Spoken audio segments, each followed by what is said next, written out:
Goeiemôre en baie dankie dat ek vanoggend hier so by julle kan inskakel. Dankie Fanie en Albertus, dit is lekker om by julle te kuier. Ek sien ook uit na vanoggend se erediens. Ek gaan sommer net wegval dadelik met waaroor ons vanoggend praat. Ek is van Eysterplaat, so baie van dit wat ek vanoggend gaan vertel gaan ook die stories van Eysterplaat wees en wat ons daar doen. Maar kom ons lees hierdie teksgedeelte van vanoggend saam uit Jakobus 1. Jakobus 1 vers 22 tot 25. En dit sê: julle moet doen wat die woord sê en dit nie net aanhoor nie. Anders bedrieg julle julleself. Iemand wat altyd net die woord aanhoor en nooit doen wat dit sê nie, is soos een wat na sy gesig in 'n spieël kyk. Hy bekyk homself, gaan van die spieël af weg en vergeet dadelik hoe hy gelyk het. Maar iemand wat hom verdiep in die volmaakte wet wat 'n mens vry maak en hom daaraan hou en nie net vergeet wat hy hoor nie, maar dit doen, hy sal gelukkig wees in wat hy doen.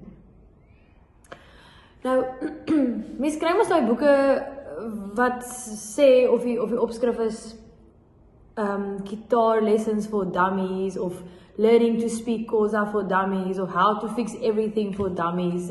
Ek kort daai boek. As mens iets nuuts wil aanleer. En daar's 'n hele reeks daarvan en hierdie teksgedeelte voel amper soos dit. Dit is how to be a follower of Jesus for dummies. Hoe om 'n volgeling van Jesus te wees vir dummies. Want dit sê presies wat dit is. Moenie net praters wees nie. Moenie net dit aanhoor nie, maar wees ook doeners van die woord. Ek het in 2018 in Eysterplaat begin en die kerk het letterlik toegestaan van Sondag tot Sondag. Dit was letterlik net oop gewees vir die erediens. En die kerkraad het baie vinnig nadat ek hier aangekom het ons saam begin droom en gesê ons kan nie net op 'n Sondagoggend oop wees. Ons het hierdie ongelooflike groot geboue. Ons het 2 geboue. Ons het 'n massive saal. Ons het 'n kerkkombuis en julle weet hoe lyk 'n kerkkombuis. Dit is alles wat jy nodig het. Ons kan dit nie toe hou nie.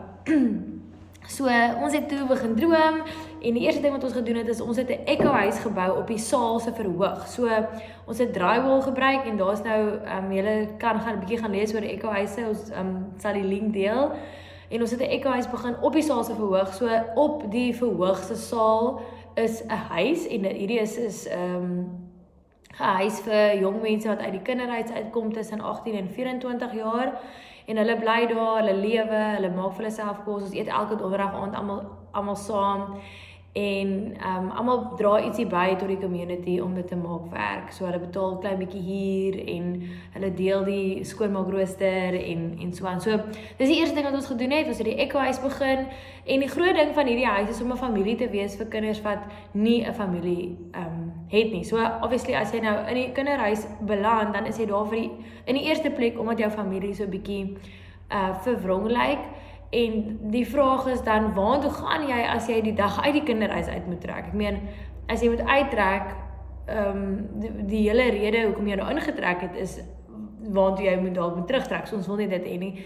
So, hulle trek dan hier so by ons in.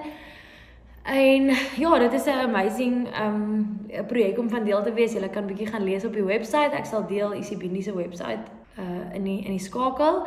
En daarna het ons, die eerste groepie wat in die ekkohuis gebly het saam met my ook gesien dat dinge in die straat en die goed lyk. Die kinders speel buite en hulle lyk onversorg. Jy kan letterlik in die straat af, hier's 'n parkie reg langs die kerk. Ek sal baie keer hier uitkom en dan sien ek letterlik hoe kinders tik op die parkie se bankie en dit is nie snaaks nie. Dit is net hoe dit is. Dit is normaal hier by ons. So toe ons baie vinnig, soos in my maand in 2018 het ons met die skole gaan praat en almal het in een asem gesê 'n nasorg is 'n groot nood en ons het toe die nasorg begin. So die nasorg operate in die saal, hulle eet hier so elke dag, hulle kry ekstra klasse, ons speel en die groot ding van die nasorg is ook om 'n place of belonging te wees. 'n plek waar kinders kan veilig voel en kan voel hulle behoort. Hulle het 'n plekkie waartoe hulle kan kom wanneer dinge sleg gaan. So hierdie kinders kom elke dag van die week, is elke dag ook dieselfde kinders, ons probeer 'n lekker pad met hulle stap. Weereens hier is die fokus op familie om vir kinders te wys daar's 'n ander manier, daar's 'n beter manier as dit wat jy by jou huis ken. En dit is ongelooflik hoe die kinders groei. Ek sê altyd vir mense, ek wens ek kan vir almal die geleentheid gee, vir almal die die voorreg gee om te sien hoe kinders groei en hoe hulle vorentoe in die lewe gaan, hoe hulle begin drome kry vir hulle eie lewe. Nie omdat ek kan wiskunde gee nie, nie omdat ek ekstra klasse kan gee nie omdat ek vir hulle kos gee nie, dit ook, maar omdat hulle hier by ons 'n plek vind waar hulle voel hulle behoort, 'n spasie waar hulle veilig is, waar hulle nie agter hulle hoef te kyk nie. En Hendrico is ongelooflik, hy is die nasorgfasiliteerder en hy sê altyd vir die kinders, maak nie saak waar jy is nie, maak nie saak of jy vandag besluit wil eerder by jou maatjies gaan speel nie, ek is elke dag hierso vir jou, ek is elke liewe dag, wag ek hierso by die kerk vir jou, en ek dink dit is wat die verskil maak. Hulle kan baie keer verkeerde keuses maak, maar hulle kom altyd terug, en dan kan hulle verseker wees, Hendrico gaan nie wees, of ek gaan nie wees, of een van die ander leiers gaan nie wees.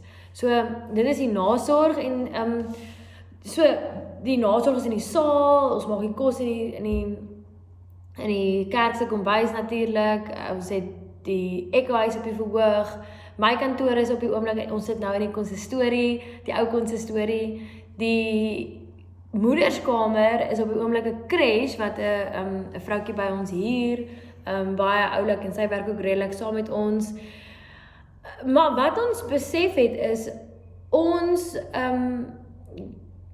sukkel met van die kinders wat by hulle huise bly en soveel uitdagende omstandighede het, dat hulle nie kan fokus by die skool of nie skool kan klaarmaak nie. Dit gebeur dat hulle selfs 'n jaar sal dop, nie omdat hulle nie die kapasiteit of die potensiaal het om dit deur te kom nie, maar eenvoudig omdat hulle nie die ondersteuning het nie. So, toe gaan kyk ons en begin verder dink, wat kan ons doen? Ek moes ook een van ons kinders Pretoria toe stuur, ons moes een van ons kinders in 2018 in 'n ander koshuis sit ver van hierso, want ons het nie 'n oplossing vir die kinders wat uit daai omstandighede kom nie, en jy kan nie na die maatskaplike werkers toe gaan, die maatskaplike werkers sal vir jou sê, waartoe gaan ons met hulle? Daar is eenvoudig nie genoeg plek om die kinders wat ons mee werk en wat regtig sukkel te plaas nie. So, toe sê ek soos wel, hier is nog 'n oop sekteur hier voor die kerk, hier is 'n oop sekteur agter die kerk, ons kan altyd dit gebruik, en toe het ons containers gekry, en dit is 'n baie lang storie, wat ek nou nie al die detail mee sal verveel vertel nie, maar toe het ons 'n koshuis begin, op die kerk se terrein. So, van die kinders wat in die nasorg is, wat graad 7 haal, hulle kry dan die geleentheid om in die koshuis te bly, en hulle bly elke dag van die week hier by ons. Hulle eet hier, ontbyt, middagete, aandete, ons voorsien hulle van alles, hulle lyk netjies, hulle het 'n warm stort, dit is baie, baie mooi koshuis, so julle is baie welkom om te kom kuier. En ja, weer eens, dit is ongelooflik om te sien, wanneer kinders hier intrek, hoe hulle verander oor 'n kwessie van 2 of 3 maande. Iemand het, ek kan nie eens onthou wie die quote gesê nie, maar dit sê, the only thing necessary for the triumph of evil is for good people to do nothing. The only thing necessary for the triumph of evil is for good people to do nothing. Ons kan good people vervang met followers of Jesus. Die enigste ding wat nodig is vir die kwaad en die sleg en die lelik om te oorwin, is vir goeie mense, Christenmense, Jesus volgelinge, om niks te doen nie. En ek dink dit is presies wat hierdie teksgedeelte sê, julle kan nie die woord aanhoor nie, julle kan nie Sondag na Sondag in die kerk sit en sê, ja, ons hoor, ja, dominee, baie mooi preek dominee, maar ons gaan nie uit en maak dit prakties, in die wêreld daar buite nie. Eysterplaat is verseker nie perfek nie, alles behalwe, maar ons probeer regtig om nie net hoorders te wees, nie net lesers van die woord nie, maar regtig die goed wat Jesus gesê het, ernstig op te neem en te gaan lewe daar buite. As ons dit nie gaan lewe nie, as ons dit nie gaan doen nie, dan gaan die wêreld waar ons baie maklik kla, nie verander nie.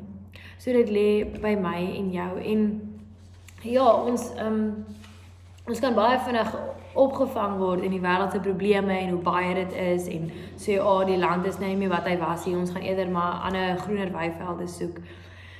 Maar dis nie waarvoor ons geroep is nie. Ons is geroep om groot dinge te doen, ons is geroep om in Jesus se voetspore na te volg. Ons lees in die Bybel keer op keer, ons is geskape na sy beeld. Hy het ons die gawes gegee. Hy wil ons gebruik. Hy roep ons om in sy koninkryk te werk. Hoekom sal ek en jy nie antwoord daarop hê? Hoekom sal ons dit nie ernstig opneem nie? Hoekom sal ons so baie ander verse in die Bybel ernstig opneem, maar as dit kom by die uitdagende opdragte wat Jesus gegee het, dan sukkel ons. Jaco Strydom sê altyd, Jesus het nie gesê, gaan dan en wees die lig nie.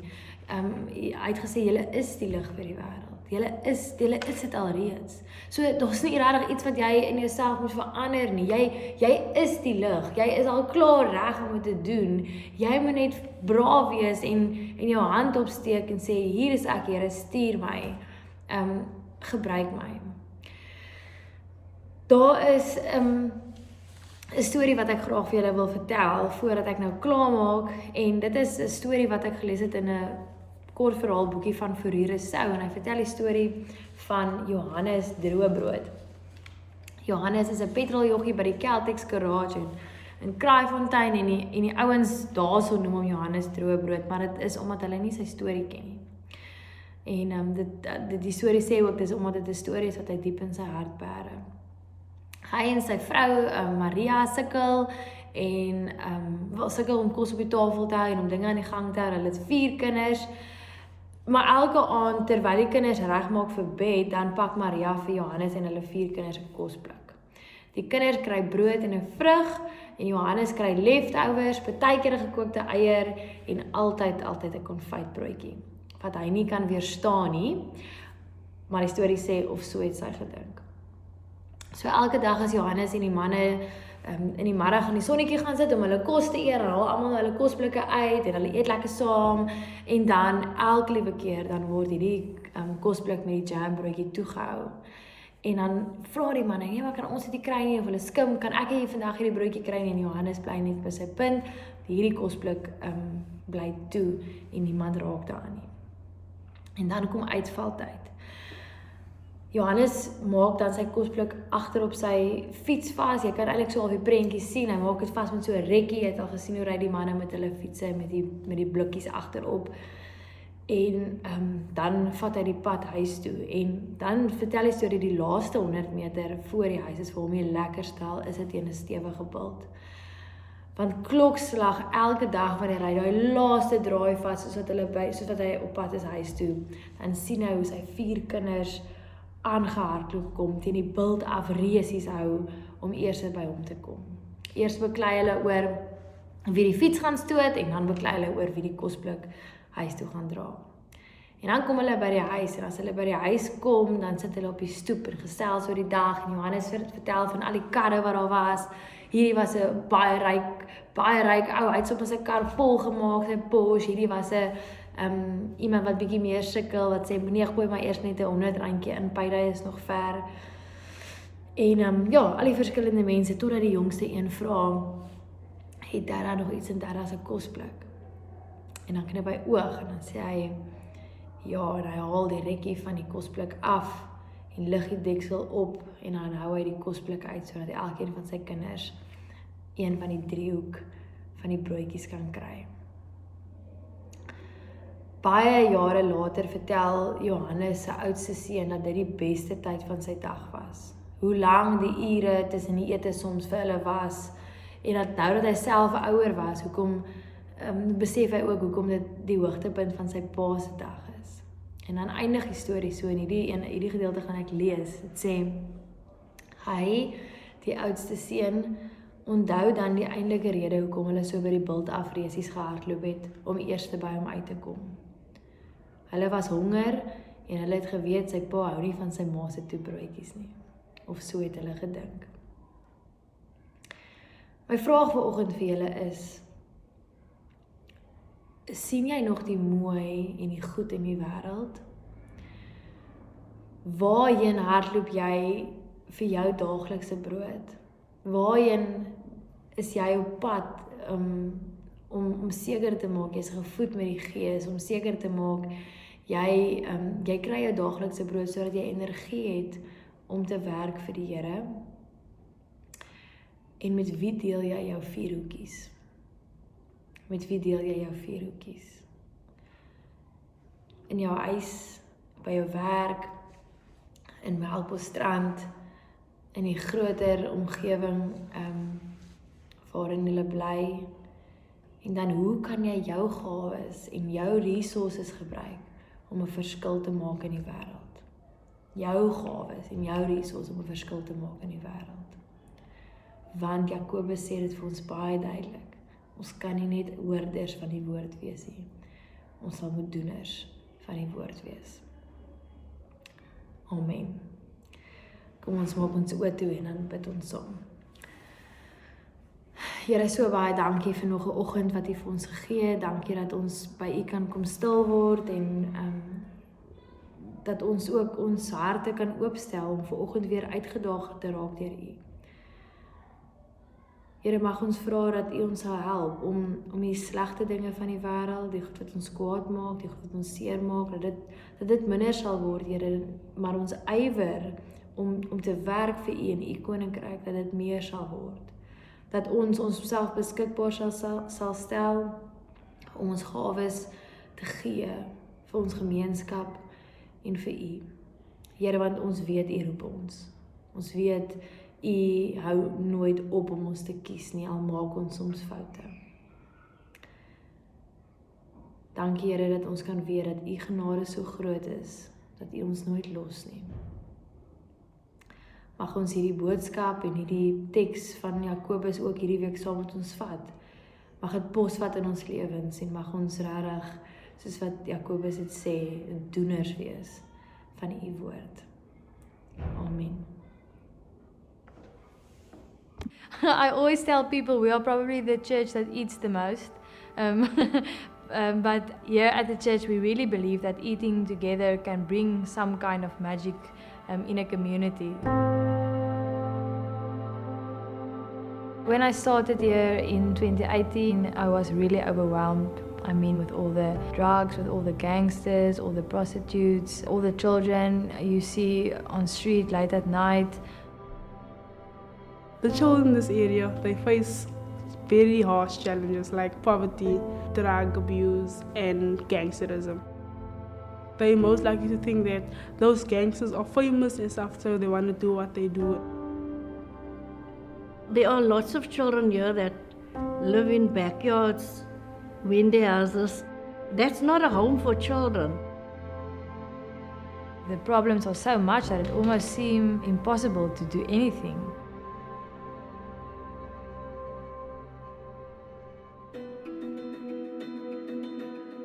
At Eisterplaat Community Church, we believe that church is much more than coming together on a Sunday morning.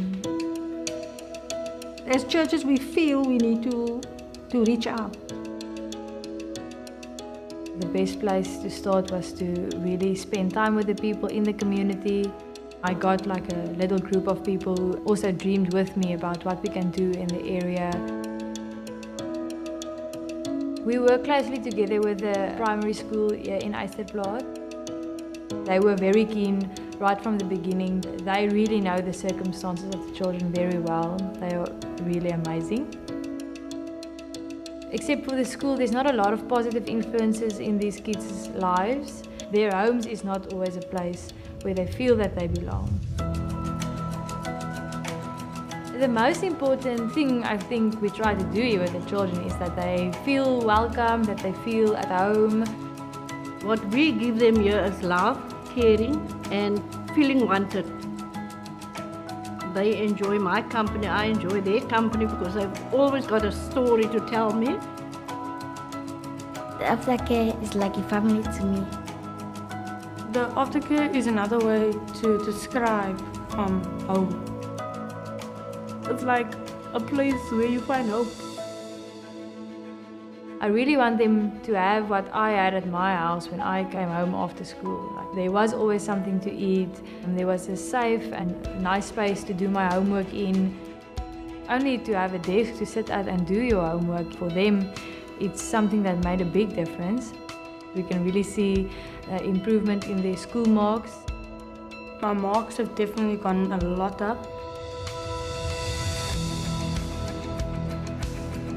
We really believe that coming together on a Thursday, eating together, whether it's dancing together, jogging together, praying together, trying to drive a skateboard and fall your knees off, that it is all part of church.